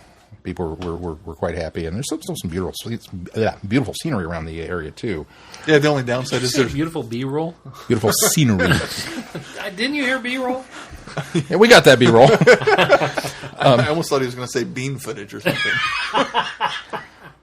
That's a beautiful bean. Roll that beautiful bean. Roll that beautiful bean. That's what popped in my head. But if you go and look at all the cosplaying that went on around the area, that a lot of the Hobbit players were able to go outside and take pictures, and it's like, yeah, that works. Nice settings. The only detriment to the venue is, if it is because it's so new, is there's not a lot of stuff around there to go like eat or anything. So you have to kind of venture out. We toyed with staying at the Con Hotel and decided, we probably should. That way we can just go to bed after Friday Night Who and not have to get in the car and drive anywhere. So what do we do after Friday Night Who? Get in the car and drive somewhere to go find something to eat. Excuse me, it was Saturday Night Who? It was still hashtag Friday Night Who. Thank you very much. Oh, all right. Oh, is that why you weren't there? After I showed up last Friday year. and waited for the countdown, and I waited for the countdown. There was a and post I and waited tweets. for the countdown. No countdown. We take no responsibility for that. We posted well in advance that it was Saturday edition. No, I came in late Saturday, and unfortunately, it was one of those. It's only a 45-minute episode. You can't join in. 50-minute really. episode, and I got there at about the 50-minute mark when you guys were wrapping up, and I was all right. Well, And we'll get to... Thanks for wrapping that up, by the way. On the Oh, yeah, no problem. I got you. Thanks for handling the crowd. Sure, I got you. I got mobbed while he was on the computer. So it was, yeah. So, should we start with Simon's panel, since that's pretty much the first thing we did at the convention after setting up? Let's start with Simon's panel. Simon's such a nice guy. It was so nice to meet him in person. And he actually remembered me from our interview he did. and the podcast. Oh, cool. Well, that's neat. Yeah, so we brought him up. We had him come up on stage, and Well, that was nice of you to have him come up on stage for his own panel. yeah, it's it's what we do. It's how we roll. We're gonna have you do a panel, but stay out in the hallway. We'll get around to talking to you about the 30, 40-minute mark. Yeah, and we were able to ask him. We offered up questions to the crowd kind of early on, but nobody kind of took the bait, so we just kind of took over and asked questions, and topic ranged everywhere. And Sean, what was your first question to Simon Fisher-Becker? Sean and I were the only ones that laughed at this. I blame Mel. There's a backstory to this. Right after you called me and said, they're ready, come down, we got to do this in an hour, Mel called and said, how's it? She had commitments this weekend and unfortunately couldn't make the trip up, so she was just beside herself, frustrated. And so I told her, I was like, well, apparently we're going to go down and I can't talk. We're going to go down and do Simon's panel. She goes, oh, really? I was like, yeah, that's cool. She goes, yeah, just don't ask him if he likes The Wizard of Oz. And I laughed and said, I don't know, maybe I should make that a thing. That's Sean's thing now. That should be every interview. I'm just going to... I've got one more question for you. You should... Do you like The Wizard of Oz? I think you should maybe end with it, though. Starting with it's a little weird. So it makes a bit more sense in Kansas than Iowa. I throw it out. Anybody have any questions to start off with? Since you didn't come to see us, you came to see him. Nobody. It's like, okay, well, we're going to talk to him for a little bit. You percolate on your questions, and we'll get to you in a moment. And then my mind went... And I looked at Simon, and the first thing that popped into my head was, yeah, go for it. I said, do you like The Wizard of Oz? And just outside, just prior to this, Simon had kind of, we warned him, we're going to be the ones hosting you remember us, blah, blah, blah. We talked to him for a little bit, and he says, yeah, and he says, anything's, open, but he says, if we can, I'd like to get some fresh questions. Let's change it up a little bit. Because you get asked the same things at every con, And he did a panel Friday. So he'd already done one Friday. So he goes, yeah, I do. What an extraordinary question.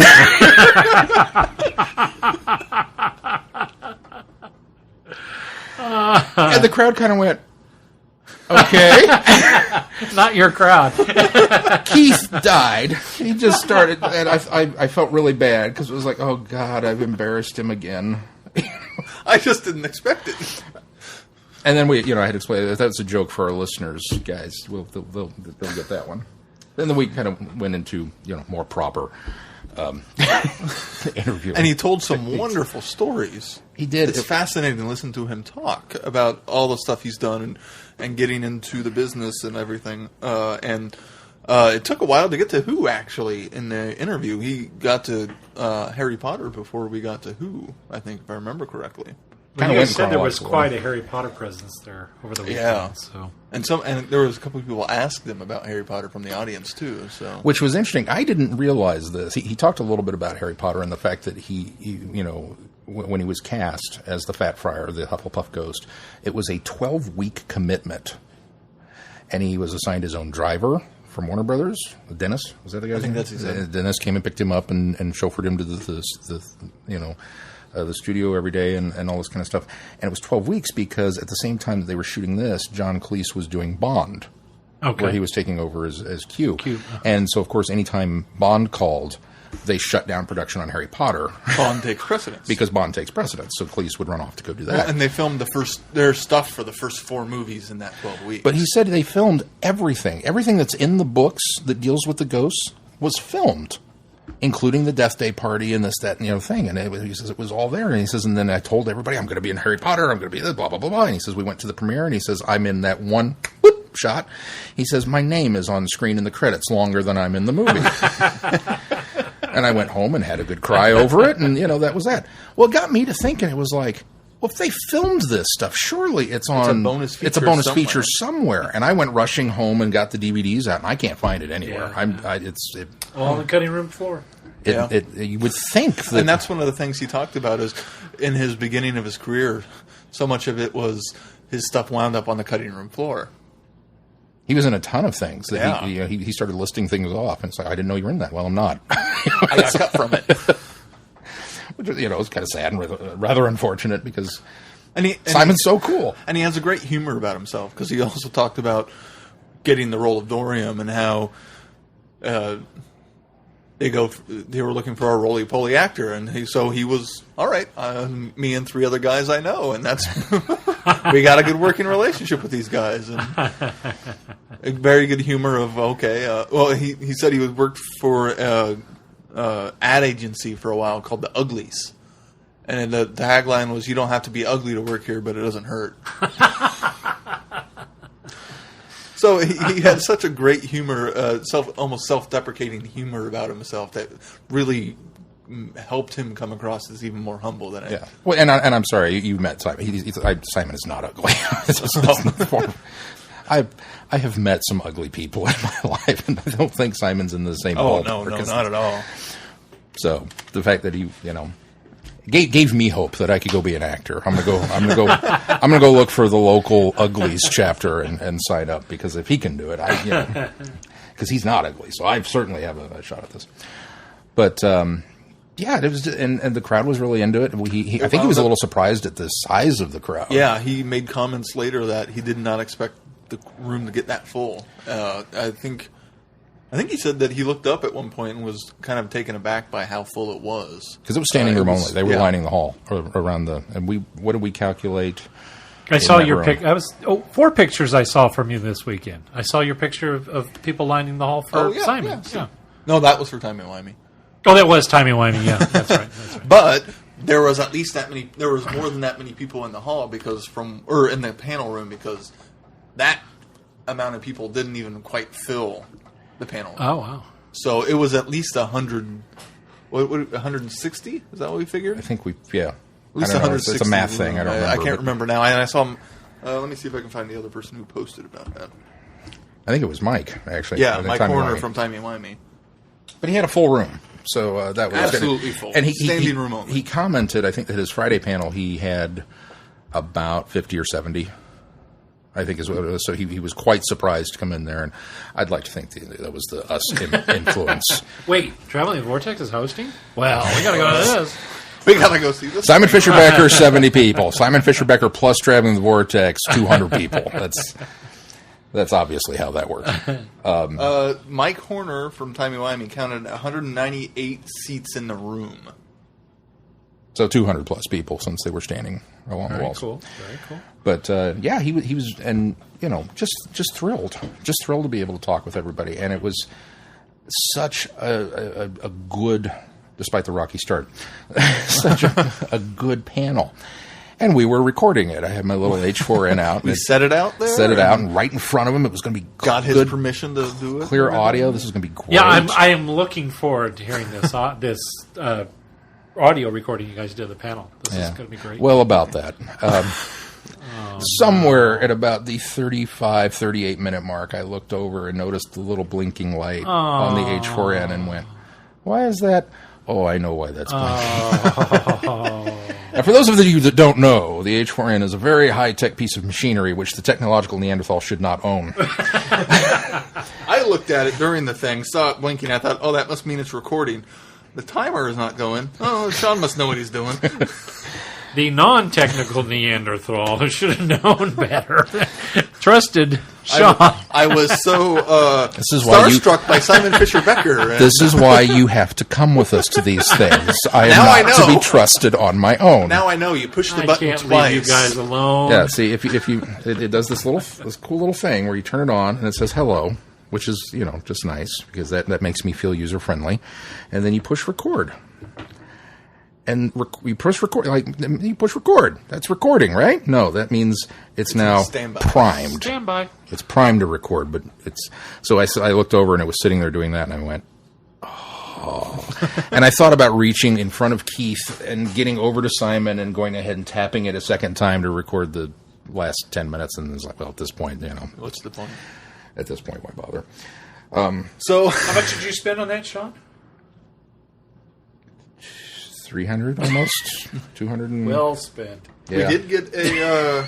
Maybe I interview with got Simon. to listen to that and make sure it's there. Don't promote that yet. I recorded. I saw the timer going. But I haven't listened to the audio. I don't know if it's there. It's there. If she did it, it's there. But yeah, so it is great. And Simon beamed. He was so happy, and he thought it was a great panel. It was a great panel. It was a great interview, and thank you guys so much. We would have had some work to do on it because he did drop a few expletives. Simon very much believes in colorful language. It's a very much more laxed culture over there as far as it goes. I mean, I'm watching panel shows at home and realizing, I can't watch these when the kids are around because it's very colorful language. Yeah. To say the least. There would have been some editing needed on that to maintain the rate, or a couple of we'd have to invest in a beep or or something, a cloister bell. I don't know, something that you could. But he was so thrilled, and then we came out of there and went, oh, and so I tweeted and tried to make light of it, and apparently Simon saw it and he was a little upset. So I went to get my autograph on Sunday from him because I didn't have a Simon autograph yet. And went up to him and he said, so I saw that tweet. It didn't record, huh? And I was like, yeah. Apparently, I threw Sean under the bus. Oh, yeah. I expected nothing less. I would not have had you share it. Simon, if you're listening to this, it is all I've told you this before. It is all my fault. Sean put it out there, and apparently you have to hit the button twice to hit record. And he was like, oh, well, that's too bad. And I was like, and then we kind of talked, and we wound up not talking about a couple of things we probably should have during his panel, like his one-man show and his book coming up. We just didn't have time to get to it because we got to so many other... I can't leave you guys alone. We had so many tangents on other stuff. I just can't leave you alone. And it didn't occur to Simon to talk about those things either until after. So we arranged for an interview, but on my autograph, he wrote, to Keith, push the button twice. Simon Fisher-Becker. Which is, yeah. There was one story I wanted to tell from the panel because I tweeted about it during Friday Night Who, about the necklace Simon wears, or Dorian wears while on the show. I tweeted, those who were at the panel know where that came from. When he was just at the costume booth and was like, yeah, can I put this on? And they're like, yep. And then they used that crescent moon design on other Dorian-related stuff because of that. Oh, very cool. So it became the crest of the house. The Moldavar crest. He got to add a little... he got to add a lot of stuff to his character. Very cool. So, yeah. Yeah, well, he said the script that they sent over for him to read... What's going on here? Okay, let's tell that story first. So we were doing this. We were setting up for the selfie. No, we bring him on, and everybody cheers. And before I ask the Wizard of Oz question, he says, "Can I ask a favor?" Okay, and he pulls his phone out and he says, "Can you take a picture of all these people because no one will believe me back home?"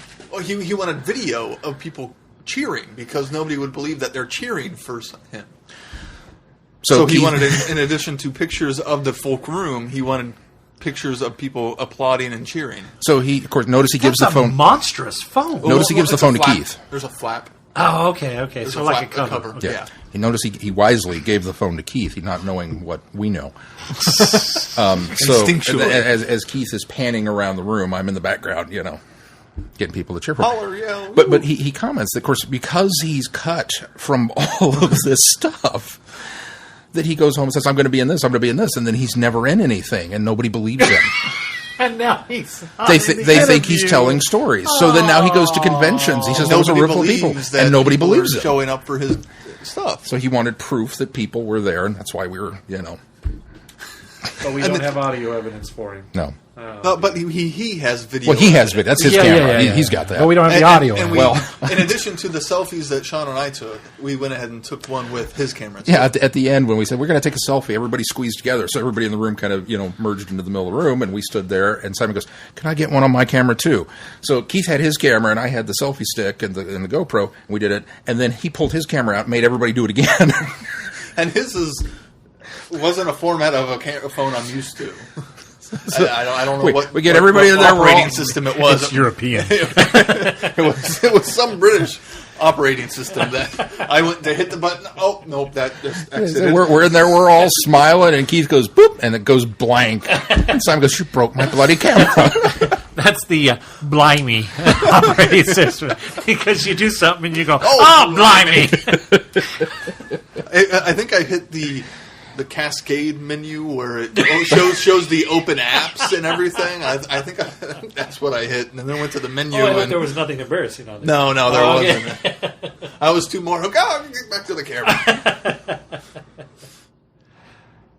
He was a lot of fun. It sounds like it. Yeah, he was such a great panel. But yeah, we tangented quite a bit, and like I said, the fact that he was just can we take a picture of that? Can we get this? Can we yeah, okay, we'll do that. I think you appreciated that we were go with the flow with it too. We're and here do for whatever you, we want. Yeah. But yeah, so afterwards it was like, I'm so sorry. I'm so sorry.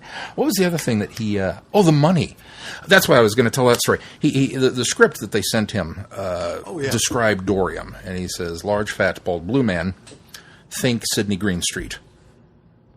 And he's a huge classic movie buff.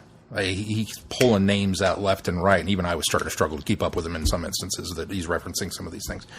But obviously, Sydney Greenstreet is Casablanca, and he knew instantly who Dorium was based on Moffat's description of him in that way. So that's what he didn't necessarily impersonate him, but that's the air that he put on, and and that was what nailed it. And so when they did the scene with him and Madame Kavarian. It was his idea for him to be fiddling with money, just the stacks of gold that he was playing with, and getting ready to pack or whatever. That was another one of Simon's. Just he added the character, and they said, "Yeah, that's a great one. We can do that." Yeah. Cool. But yeah, he was again a joy to talk to, and the nicest guy at the con. If you ever make it to one of his panels, please make sure you do, because it's so enjoyable. Well, I hope they're able to get him at some place like Time Eddie again back here. Something that it sounds like he's very amenable to doing panels, and one day we'll get more evidence for him that he's popular. Even more. Which, and not jumping too far ahead, but his one-man show, My Dalek Has a Puncture, had a pretty full crowd, too. Oh, good. And that was the end of the con. So he's obviously a big draw for the convention. Oh, good. And then, so after we got out of that, firm in our belief of our celebrity status, we attended the Timey-Wimey Puppet Show 2, Gallifrey Boogaloo, with Mike Horner. And I had not seen this show. I've only seen part of it. I don't remember why I didn't see this show. It was a galley. Busy. I missed it doing something. You were doing not a galley. At Planet Comic-Con. Planet Comic-Con. You were clear on the other end of the venue, and you were dumping pictures, or you were doing something, because then you looked at your watch and went, "Oh, I'm late for our panel." Yeah, that's what it was. You had lunch. You were getting lunch because you'd been working. You'd been volunteering all morning. That's right. And you hadn't eaten anything, so you ran to the. I don't know if you went to the courtesy room or if you went to some place that was selling stuff, but you got lunch. Yeah. And we're late to our panel. And was late to our panel. So I had seen most of the show also. And is it the same show that he did at Planet Comic-Con? So very enjoyable. I could have gone and seen the last 5 minutes that I missed. Yeah, pretty much. Because darn it. That's all and The last 5 minutes were really good. Yeah, they really were. A lot of great stuff in there. I mean, I don't know what else to say other than what was new to me was standing room only. I hear. Yeah, standing room only. Both shows. So we went back Saturday or Sunday to his show, and he did it a little bit different. He had to condense it a little bit on Saturday because I think he thought he was going to have a full hour and only had 45 minutes. Oh. So he at one point was like, "Oh, okay, we're running out of time. We're going to condense this a little bit." So cut out some of the jokes for the final bit. Yeah. So the final one was because I'm trying to remember when we left for what was the last bit you saw? I don't remember, Keith. There was the canine. It was the contest. The Weeping Angel contest. Oh, okay, yeah. After that, the 12th Doctor comes back out and figures out what's wrong. Well, don't give away the show to anybody who hasn't seen it. All right, fine. And it's a Dalek. So he shrinks down and goes into the Dalek. And then this naked Dalek comes out and does a little dance. And what those on Saturday didn't get was on Sunday a couple of jokes of because when the 12th Doctor shrinks down, he uses an action figure, and there's a really nice joke of, "Oh, I kind of wish you'd be even bigger, 5.5 inches instead of 3 3/4," which was half the crowd laughed really hard at that, and the other half was like, "I don't quite get it." And then there's a bit more. And I cut your news item. You had a perfect. See? I cut your news item. Someday you'll listen to us. I knew what I was doing. You didn't fight hard enough for it. There was a lot of news in there. I'll just do it now. We're getting a 5.5 Peter 12th Doctor action figure and a Curator action figure with this just in. Breaking news. With Gallifrey Falls no more. And then the painting? Yeah, you get a little replica painting with him, the Curator. Oh, I am so getting that. Yeah, I don't know if it's actually 3D, but well, but if it's what do they call it, ventricular? Yeah, that'd be a smart way to do it. Sorry, go right ahead. But you didn't want to talk about that news article. Sorry. And then the 12th Doctor comes back out of. You guys probably enjoyed that, didn't you? You're weirdos. And then he goes on to talk about, no, there must be something else wrong. I think you're all dreaming. Who would come to Council Bluffs to see a Doctor Who puppet show? There must be dream crabs on your face. So I think that's where he's going with the next show. Ah.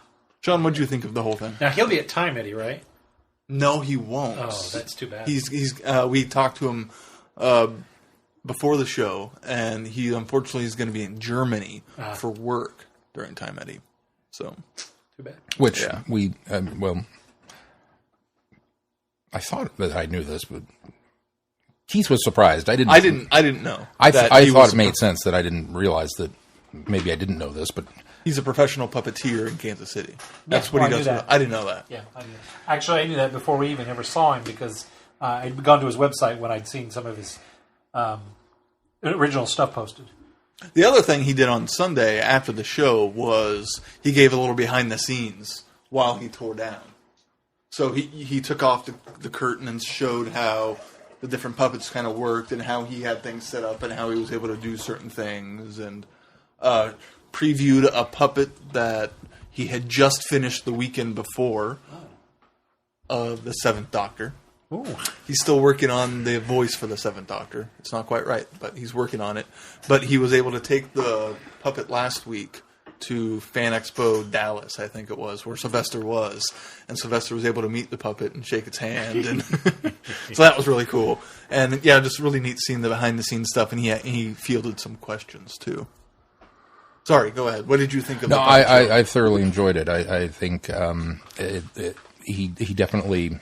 It's strange in a way that, it is a puppet show, and the adults vastly outnumber the children in the audience and laugh just as hard in all the right spots. Yeah. I mean, there's something magical about it that the kids get into that, it's right at that age.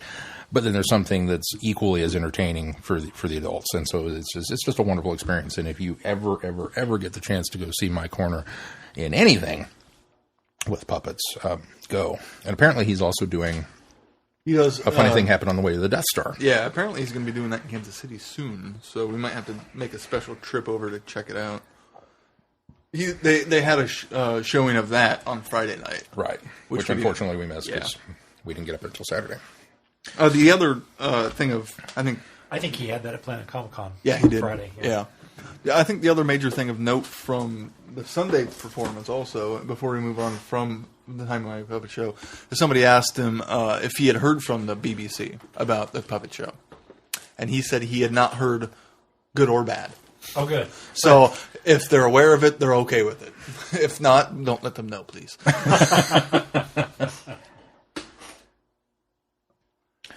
And then that night we did a very successful, I think, Saturday night edition of Friday Night Who. We were a little concerned going into it that we wouldn't get 2 projectors, but we were able to get it set up and good to go. And thank you, Steve. Was it Steve or Steven? I think Steven. Steven. Thank you, Steven, for being the more technologically savvy than I am guru who ran everything. Yeah, that was the great thing. They had this one guy dedicated to just the panel rooms and the tech in it because it's all his equipment too. So he was able to focus on just that and hop in and out of each panel room as needed. And they had the auction ahead of us, and so we pretty much had the big panel room plus the second panel room because they kind of widened it out for that. But we had about 15 people. 15, 20, yeah. Yeah. We had a larger crowd last year for it, but I think the crowd this year was a little more into it. Yeah. If that makes sense. I think there were more people tweeting along. They were tweeting along and laughing at some of the comments that were made. And watching the tweets more than the episode, I think, or at least equally. And I think I followed 3 or 4 new people off of that. So yeah, and we talked to several people afterwards about Who and our podcast, and yeah. So I think it was another resounding success, and I think we're starting to work even more of the kinks out of it. I think I had an idea earlier that I'll share. It's about time. That I'll share off Mike 4 years. That I think will solve one of the other problems we had this time initially, but. It's it was really good.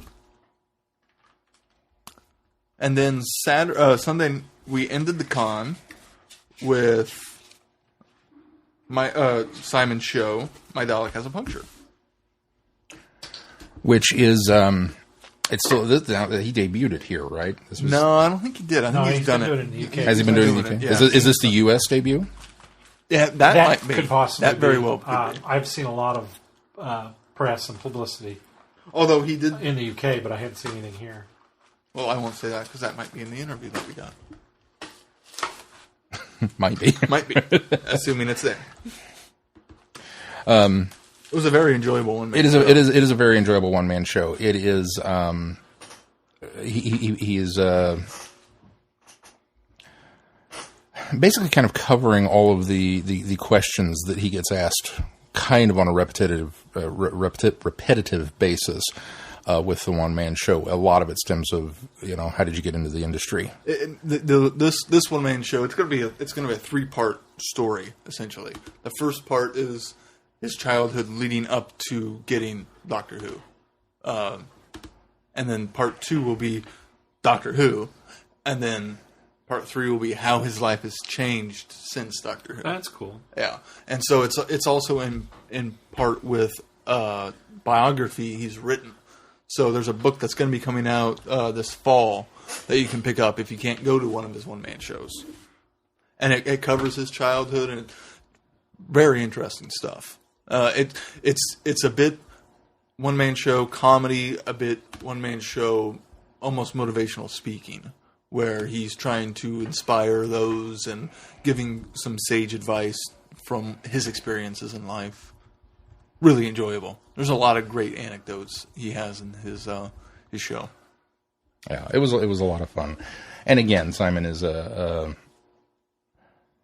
just a joy to listen to. So it's definitely something that if you have the opportunity, I highly recommend it. I can see that because the first part of it is kind of industry based, that maybe there's part of it that I found much more intriguing than maybe somebody who's not looking to get into acting or dealing with show business. May not quite enjoy as much. Or those who don't know much or aren't interested in British show business. Even. Because that was what I found more. It's very different how they approach things. But I was riveted. I thought it was really, really intriguing, and some great stories came out of that as well. And again, for happening at the very end of the con on a Sunday, which everybody's tired and everybody's grumpy, and it's been a long weekend and a lot of fun, but you're still blah. He still had as good of a crowd as he did on Sunday. I was really impressed that people stuck around. And of course, we focused mainly on Simon, but of course for British Fest they also had Mark Ryan returned, who's been on that Robin Hood. Was it Robin of Sherwood? Robin of Sherwood. And he's the voice of Bumblebee. He returned for this year. Bill Burr, who we unfortunately did not get to talk to very much. He was the second Doctor impersonator. We caught up with him just really kind of at the end of the show. He's kind of like he was British Fest Tony Lee. We kept looking for him. He was never at his table. And I asked, and Michelle kind of said, "You're just going to have to track him down. We can't chain him to the chair. He's off and running." So, but he apparently had a blast too, and he's been raving about it all over his social media. Yeah. And so we cornered him for just a little bit at the end, and I told him how much we were looking forward to actually sitting down and interviewing him at Time Editing, getting some time with him, and he's very excited about that. And Moose's prop room is even bigger and even more impressive. He's added more stuff to it. A couple more people brought a couple Daleks. So there's a Sherlock door now? There's a Sherlock door. He also, I don't know where he got the door, but it's one part of the TARDIS door. That I think actually was on loan from another vendor. Okay, I wasn't sure who that was, but it was full of autographs of different people from the show. So that was kind of cool to look over. I saw the pictures. Yeah, posted. It's really cool. Which there are pictures now. I'm getting them finally. Okay, so can I gripe about the iTunes or whatever this is update? You're not allowed to. You're not allowed to. No, whatever this photos thing is that they've switched it to. I hate it. Bear with us, folks. Go here. Can't we do this off microphone? Go there. No, because I got to vindicate. No, go here. And wait 10 minutes for it to open up. And scroll this way. There it is. Open that. Why did it switch over? Just open that, and I'll get you set up so that it opens that every time. Oh, thank God. You have to use pictures. I hate pictures. Yeah, I don't like it either. It's not friendly. The other one was simple and idiot-proof, and I loved it. Still in your computer. And this update came along and said, "We've changed everything that you liked about it and made it stupid." And I went, okay. But anyway, and then Adrian Paul, from Highlander was there, very graciously stepping in kind of last minute to replace, I forget who the other guest was that couldn't make it. James Connery. Yes. Oh, yeah, Jason Connery. Yeah. And he said he had a really good con, and everybody was well behaved, and like I said, a lot of great cosplay. I wish we'd been there Friday, quite honestly. Yeah. It sounded like Friday was really a hopping day, and some of the Harry Potter people were great, and Friday, you can't tell, unfortunately, from the photos that I've just uploaded, because I don't feel like I took enough photos. Oh, yeah. I should have just given the camera to Sarah and said, "Here, go nuts." You see somebody in costume, take a picture of them. But great stuff, again. And a lot of really good stuff. A lot of Doctor Who presence, of course. And from what I understand, the costume contest was a resounding success also. We didn't make it to that. That's good. Which I'd hoped to. But, yeah. I'm looking forward to next year. Hopefully we'll be invited back. Yes. We didn't get a chance to talk to Moose again. He's so busy running around. But I think we saw him all of maybe 5 minutes the entire weekend. He was... Yeah. He did compliment us on our selfie before we left. So yeah, he liked the selfie, and we complimented on a show when we were leaving. But yeah, that was about it. So if you are once again in the area and at all, assuming they do this again next year, if you are at all able to make it out, I highly recommend it if you're into British stuff or Doctor Who or Us or anything, because it's... You don't have to be into Us. Doesn't hurt. And if you just don't have to be ugly, but it helps. If you just started listening to us because you saw our table or came to our panel or talked to us in person, welcome. And this is us. This is pretty much what you're going to get every week. Feel free to drop us a line at feedback@travelingthevortex.com. We'd love to hear from you, especially if you did see us at British Fest and came to us that way. And send us your photos. We'd love to know that we were in a few of them. Yeah, and if, friend us on Facebook and tag us in any photos that we might be in. And obviously the same holds true that I make this statement. I don't think I make it enough, but of what little photos we did take. If you're in the selfie, please tag yourself. Even if you can't see yourself, tag yourself. If you know you're there, yeah, just go for it, because the more the merrier. We're not snobbish. Not at all. So, but yeah, once again, I think British Fest, second British Fest, 2015 was a resounding success. Yes. Good job, Moose, and the entire crew, and the entire staff, and the Mac Center people were the custodians and the food people. Everybody was super friendly and just above board. Yep. All right. Well, let's wrap this up then. Anything else we need to mention before we... You're supposed to give me my cue now. What's coming up on the schedule? Thank you. I was getting there. Oh, were you? Is there anything else we need to talk about British Fest? I think we covered it all. All right. What's coming up next on the schedule? There it is. It's stealing my thunder. Last week it's him. This week it's you. Last week you forgot. No, I was talking about the well. Oh, the well. Okay. I think he was ready to do news again. Going to the well. This week for Friday Night Who, which is back to Friday Night at Midnight, Keith's one of my favorites, almost favorite of all time, but maybe there were Cybermen in it, maybe. Is Ghostlight with the Seventh Doctor, and we determined this one's not available on DVD, but it is available on Amazon Prime and iTunes. So not Amazon Prime. I'm sorry, just Amazon. Just Amazon. So you have to purchase it. You can stream it to purchase. It's not free on Amazon Prime. Gotcha. And it's to purchase on iTunes. Yes. Okay. But it's available digitally, so you can get it. But the DVD is out of print, so and it's not on Netflix. But there's two options for you, so you can join us for that one. Our show next week, we will be reviewing some Big Finish stuff. We are going to do number 59, The Roof of the World, and number 69, Three's a Crowd, both starring Peter Davison as the Fifth Doctor. So those are the next two stories in his arc. And then the following week is The Curse of Fenric, which is available on Netflix, although also out of print on DVD, unfortunately. And then we will be reviewing The Curse of Fenric and Big Finish number 67, Dreamtime. And then finishing out July is Survival for Friday Night Who. And then our episode number 240 is a companion archive on Ace. And we're going to do the Ace trilogy, Ghostlight, Curse of Fenric, and Survival. And Glenn will give us his opinion of the book. Me too. And you too. And maybe me if I get to it. So that's kind of what you have looking forward to in July. All right. Anything else we need to touch on before we close the show? Nope. All right. That's going to do it for this week. Until next week, I'm Glenn. I'm Sean. I'm Keith. Cheers. Good night, everybody. Be seeing you.